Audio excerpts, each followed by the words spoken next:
अंततः देश में केवल दो तरह के लोग बचते हैं।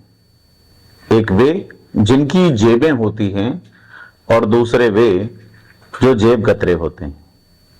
राजनेताओं की जेबें नहीं कटती, क्योंकि जेब तो वे हमारी लेके चलते हैं। ख्यातनाम पत्रकार यशवंत व्यास की इस उक्ति से आज के पार्लियामेंट कार्यक्रम का शुभारंभ करते हैं। नमस्कार, मैं प्रदीप, आप थिंक 360 देख रहे हैं।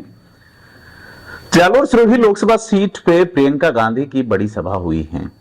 कांग्रेस की बड़ी नेता, दो महिलाओं की सभा जालोर सिरोही लोकसभा सीट पे हुई है। एक भाजपा की ओर से दिया कुमारी की आकोली में और दूसरी कांग्रेस की ओर से भीनमाल में प्रियंका गांधी की।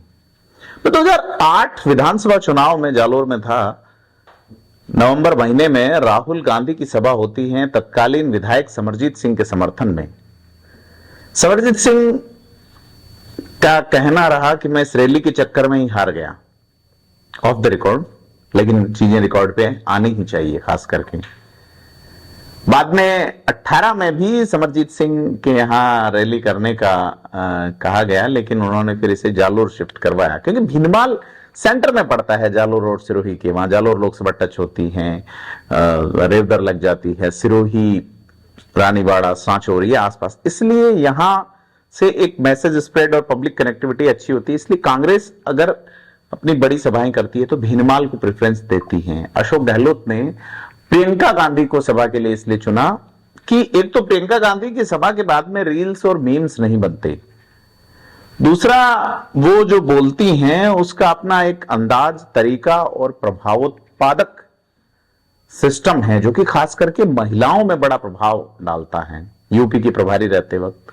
लड़की हूं लड़ सकती वाला डायलॉग।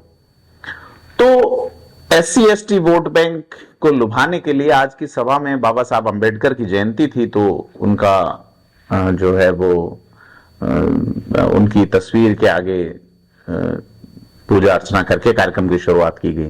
प्रियंका गांधी का पूरा स्पीच जो है वो केंद्र सरकार यानी कि प्रधानमंत्री नरेंद्र मोदी की योजनाएं, उनकी स्टाइल और उनकी जो कमियां रही उसके खिलाफ रहा।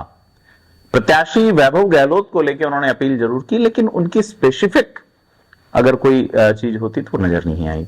अशोक गहलोत को सुने मुख्यमंत्री को, तो वो ये कहते हैं कि अगर इस चुनाव के बाद भी वो जालोर से जुड़े रहेंगे। मसलन ये कहना पड़ रहा है कि जालोर सिरोही में अक्सर ये होता है, बड़े नेता आते हैं, जीत के चले आते हैं। बूटा सिंह वाला उदाहरण देखें तो उनके फिर कुछ लोग जो है वो व्यवस्था सिस्टम संभालते हैं, लेकिन अशोक गहलोत ने वादा किया है कि वो रुकेंगे यहां। ये वादा 1990 में जालोर की जनता से कैलाश मेघवाल ने किया था। 2 साल रहने के बाद फिर वो लौटे नहीं। 91 में टिकट जोगेश्वर गर्ग को दिया गया। तो लंबी चौड़ी कहानियां हैं। जालोर क्या इन वादों पे अब भरोसा करेगा, बड़ा सवाल है। क्योंकि अशोक गहलोत जनहितैषी, जन कल्याणकारी योजनाओं को लाने में बड़ा प्रभावी उनका नाम है।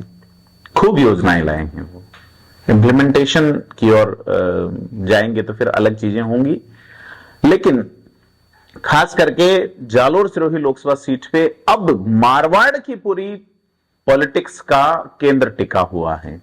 अशोक गहलोत शायद अब जो है वो जोधपुर ज्यादा नहीं जा रहे। करण सिंह उचियारड़ा वहां टक्कर गजब की दी हुई है गजेंद्र सिंह शेखावत को। और अगर दिया कुमारी की बात करें कि आज दिया कुमारी जालोर आई, तो क्यों आई?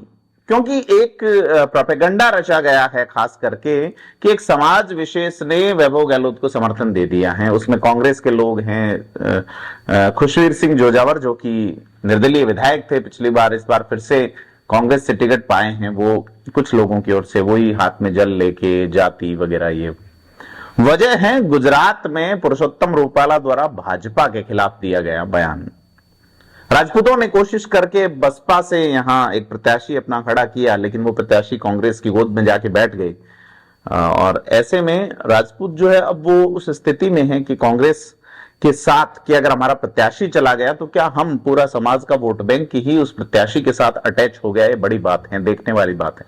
क्योंकि हेम सिंह शेखावत बाहरी हैं, धर्मेंद्र राठौड़ बाहरी हैं, खुशवीर सिंह जोजावर बाहरी हैं, और लोगों के पास वैभव गहलोत के विरोध की कोई एक वजह है तो वो है बाहरी। वैभव गहलोत की राजनीतिक परिपक्वता, उनके खिलाफ तमाम बड़े आरोपों को लेकर किए गए सवालों में उनकी जिस तरह की राजनीतिक समझ नजर आती है, वो उन्हें एक भविष्य के बड़े नेता के रूप में स्थापित करती है निश्चित तौर पे कि वैभव गहलोत अब जैसा कि पिछले चुनाव में देखा गया माला फेंक रहे हैं, संयम खो रहे थे, मोदी मोदी के नारे लग रहे थे तो थोड़ा सा एजिटेट हो रहे थे। उस समय पिताजी सीएम थे तो वो ऊर्जा भी रहती है अलग से, लेकिन इस बार वैभव गहलोत संयम के साथ, संयम लोढ़ा नहीं, संयम लोढ़ा भी हैं यहाँ पे, लेकिन संयम मतलब पेशेंस के साथ में चुनाव प्रचार में जुटे हुए हैं।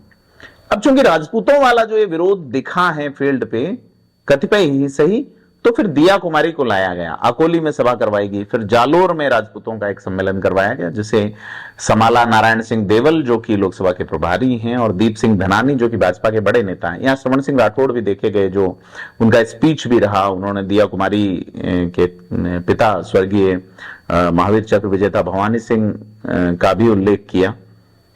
तो अब कहा नहीं जा सकता कि राजपूत वोट बैंक जो है वो किधर जाएगा, क्योंकि यह पुरुषोत्तम रूपाला वाला मामला होने के बाद बीजेपी के साथ बड़ा संकट होने लगा है। मसलन कि गाजियाबाद में राजपूतों का विरोध शुरू हुआ वीके सिंह का टिकट कटने के बाद में यूपी में, तो उन्हें जम्मू कश्मीर का लेफ्टिनेंट गवर्नर बनाया गया है और यूपी में कम टिकट मिलने को लेकर कई सारी बातें आ रही हैं। इसी तरह से गुजरात में, हरियाणा में और राजस्थान में कई जगह, यहां तक कि जोधपुर में तो गजेंद्र सिंह शेखावत का विरोध हो रहा है। गजेंद्र सिंह शेखावत से जब एक पत्रकार ने पूछा तो उन्होंने पुरुषोत्तम रूपाला के खिलाफ कोई टिप्पणी नहीं करते हुए उन्हें संजीदा व्यक्ति भी बताया, ये चीज भी गजेंद्र सिंह के खिलाफ ही जाएगी निश्चित तौर से राजपूत समाज में। तो चुनाव बड़े फंसे हुए हैं, खास करके मारवाड़ में। कांग्रेस की ओर से पूरा अपना अवलंबन, पूरा फोकस जो है वो जालोर सिरोही हो रखा है। लुम्बाराम चौधरी को लेके भी कई सारी चीजें हैं कि उनकी जो टीमें हैं उनकी ओर से जो प्रयास किए जाने हैं वो क्या नजर आ रहे हैं या नहीं नजर आ रहे हैं। लुम्बाराम चौधरी की तमाम जो कमी है जिसको कहा जा सकता है वो ये है कि वो सीधे सरल हैं, जिसको खासियत बताया जा रहा है। तो ऐसे में बीजेपी के नेता जो है वो ज्यादा स्थानीय स्थापित नेता ज्यादा हाथ पैर नहीं मारते दिख रहे हैं। मसलन मैं अगर ओटाराम देवासी को कोट करूं तो पिछले 8-10-20 दिन में कोई बड़ा ट्वीट लुम्बाराम के समर्थन में नहीं है। वो चूंकि तबियत उनकी ठीक नहीं है, नासाज है, लेकिन ये चुनाव है। ऐसे में कांग्रेस की जो सक्रियता है वो उन्हें जाजम जमाया हुआ दिखा रही है। आज की तारीख में अगर अपन बात करें 14 अप्रैल को, स्थितियां बदल सकती हैं। चुनाव में राजनीतिक संभावनाओं का खेल है, एक रात में हवा बदल जाती है। 22 अप्रैल को प्रधानमंत्री नरेंद्र मोदी यहां रैली करेंगे। दिया कुमारी से भी यह सवाल पूछा गया तो उन्होंने भी इससे इनकार किया है कि राजपूत समाज नाराज है, लेकिन हकीकत पे जो चीजें हो रही है वो देखने वाली बात है। तो गुजरात से टच ये सीट है, गुजरात की 3 लोकसभा क्षेत्र साबरकांठा, बनासकांठा, कच्छ, यहां सीमाएं छूते हैं। राजपूत प्रभावी संख्या में हैं। पटेल पाटीदार और राजपूतों का एक कोलैबोरेशन हमेशा से नजर आ रहा है, लेकिन अगर ये टूटता है, और इसी बीच कास्ट की ही बात कर रहे हैं तो वैभव गहलोत की पत्नी श्रीमती हिमांशी ने जो माली समाज वाली बात की है, कंप्लीटली एक समाज पे फोकस करते हुए बात कही है कि माली समाज और ये जाति वाली बात आई है। तो इसमें फिर चूंकि पत्रकारों पे ही नेता आरोप लगाते हैं कि आप ही जाति जाति कर रहे हैं, लेकिन चूंकि जाति है कि जाति नहीं। और दिनकर को याद करता हूं मैं, केवल कायर क्रूर मचाते जाति जाति का शोर। तो प्रियंका गांधी की जो सभा है और उसके पैरेलल ही दिया कुमारी की सभा है, दोनों सभाएं, दोनों महिलाएं, दिया कुमारी को विकल्प के रूप में देखा जा रहा है वसुंधरा राजे के, और प्रियंका गांधी को भी विकल्प के रूप में स्थापित करने की आज की सभा। बहुत कम नारे लगे वैभव गहलोत जिंदाबाद, बहुत कम नारे लगे अशोक गहलोत जिंदाबाद, नारे लगे प्रियंका कैसी दिखती हैं, इंदिरा जैसी दिखती हैं। प्रियंका गांधी को स्थापित करने की शुरुआत इस रैली को माना जा सकता है, खास करके इस मारवाड़ वाले इलाके में। तो कुल मिला के जालोर सिरोही वाली सीट या इसके पड़ोसी बाड़मेर, जैसलमेर या जोधपुर, इन सीटों पे कांग्रेस माहौल बना रही है। हालांकि भाजपा ने प्रधानमंत्री नरेंद्र मोदी की रैली के बाद जिस तरह से सांगाराम जांगेड़ को, ललित के पवार को अपने पक्ष में किया है, अपने ओर लाए हैं, तो मूल ओबीसी और एससी का जो वोट बैंक है वो रविंद्र सिंह भाटी से खिसकेगा या नहीं, क्योंकि वेव रविंद्र भाटी ने खड़ी कर रखी है। कैलाश चौधरी अगर दौड़ में आते हैं और एक त्रिकोणीय संघर्ष बनता है तो फिर माहौल अलग तरीके का होगा कि कैलाश चौधरी जाट वोट बैंक किधर जाएगा, और कैलाश चौधरी अगर मूल ओबीसी और थोड़े बहुत बीजेपी के मूल वोट बैंक ले जाते हैं तो फिर रविंद्र के लिए खतरा है। लेकिन कुल मिला के बात यहां अटक रही है कि राजपूत समाज का जो विरोध है सीधे तौर पे, जिसको भाजपा के बड़े नेता गजेंद्र सिंह शेखावत डिनाई कर रहे हैं, प्रदेश की उप मुख्यमंत्री दिया कुमारी डिनाई कर रही हैं, लेकिन बात यह है कि विरोध तो है फील्ड पे।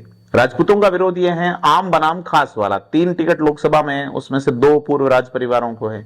3 मंत्री राजस्थान में, उनमें से 2 पूर्व राज परिवार के लोग हैं।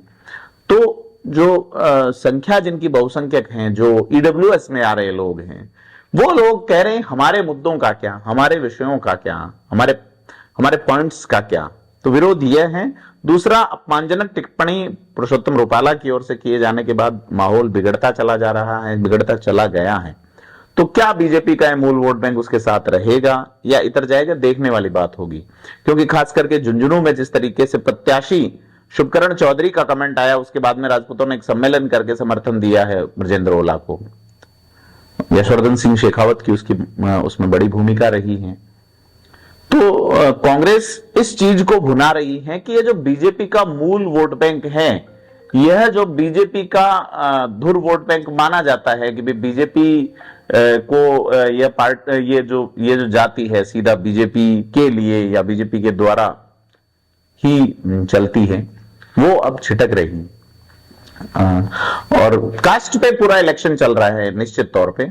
मारवाड़ में भी बड़े नेता मुंह से नहीं कर रहे हैं। हिमांशी गहलोत वाली उस पर बात करें तो वो माली समाज की ओर ये कह रही है, क्योंकि माली समाज वहां का बीजेपी को वोट करता है। लेकिन ताराराम माली वाला मुद्दा अगर देखें सिरोही का, जिसमें ताराराम माली को कांग्रेस की सरकार में किस तरह से प्रताड़ना झेलनी पड़ी, तो वो मुद्दा भी ताराराम माली नगरपालिका के चेयरमैन रहे हैं सिरोही नगर परिषद के। तो बड़ी बात है कि कोशिशें हर तरीके से जारी हैं, हर तरीके से जारी हैं। तो मैंने कहा ना, इन कोशिशों में 2 ही तरह के लोग हैं। एक वे जिनकी जेबें हैं, और दूसरे वे जो आपकी जेब से वोट निकालना चाहते हैं। यशवंत व्यास जी से शुरुआत की थी, उन्हीं पे खत्म करेंगे। नमस्कार, मैं हूं प्रदीप और आप थिंक 360 देख रहे थे। आपसे अपील है कि हमारे चैनल को लाइक, शेयर और सब्सक्राइब जरूर करें। धन्यवाद।